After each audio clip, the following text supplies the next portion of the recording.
Bienvenue dans cette vidéo. Aujourd'hui, je voudrais vous parler du réflexe respiratoire et plus spécifiquement ce qui le provoque. Et pour vous rendre compte de ce que c'est le réflexe respiratoire, je vous invite à un petit exercice d'exploration, tout simplement en arrêtant maintenant de respirer. Vous allez tout doucement sentir un peu d'agitation et au niveau du bas des côtes, probablement un peu de tiraillement. Une envie peut-être de déglutiner. Et à un certain moment, vous n'arrivez plus à retenir votre respiration et vous prenez de nouveau une bonne inspiration. Donc vous venez de sentir les effets du réflexe respiratoire. C'est un réflexe autonome, donc automatique, qui s'assure simplement que l'on reste en vie et que l'on n'oublie pas de respirer. Ce qui provoque ce réflexe respiratoire, c'est le dioxyde de carbone, qui est finalement le résultat de la transformation de l'énergie contenue dans le glucose à l'aide de l'oxygène. Alors ce dioxyde de carbone, on peut l'assimiler finalement à la fumée qui se dégage d'un feu. Et si vous avez un détecteur de fumée, à un certain moment, celui-ci va s'enclencher lorsque la fumée sera trop intense. C'est ce qui se passe avec le dioxyde de carbone et le niveau de dioxyde de carbone dans notre sang. Nous avons des détecteurs de fumée qui se situent à ce niveau-ci et aussi au niveau du cerveau reptilien qui vont sonner l'alerte et à ce moment-là, le cerveau va envoyer un signal au diaphragme pour qu'il descende, faire de la place aux poumons et créer une dépression qui permettra à l'air de s'engouffrer dans les poumons. Pour vous prouver que c'est bien le niveau de CO2 et non le manque d'oxygène qui enclenche le réflexe respiratoire, je vous propose quelques exercices. Dans le premier exercice, nous allons simplement inspirer et puis expirer ensemble.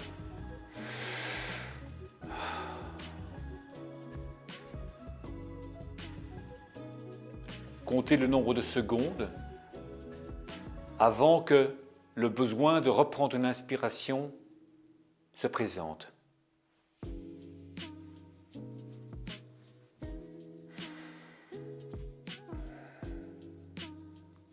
Maintenant, nous allons faire exactement le même exercice, mais on va le précéder de 5 hyperventilations.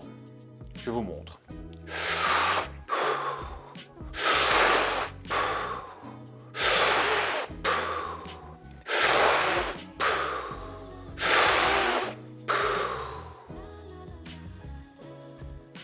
Et vous maintenez votre respiration. Encore une fois, jusqu'au moment où vous sentez le besoin de respirer.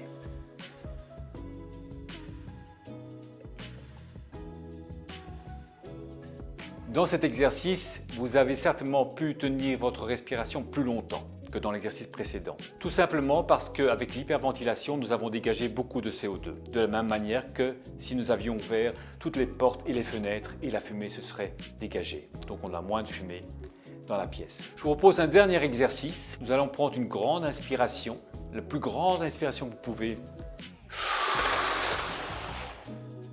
Un peu plus. Et vous allez maintenir cette respiration à poumon plein jusqu'au moment où vous sentez que vous ne pouvez plus. Et à ce moment-là, vous allez dégager un peu de CO2 à la manière d'une montgolfière qui lancerait du lest. Je vous montre.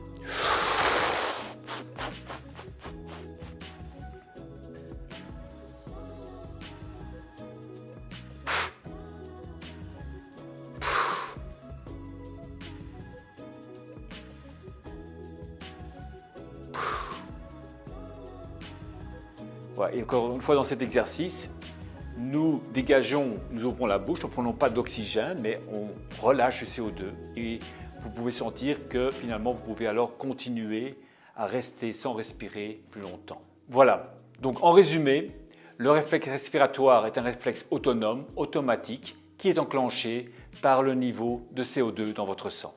À bientôt.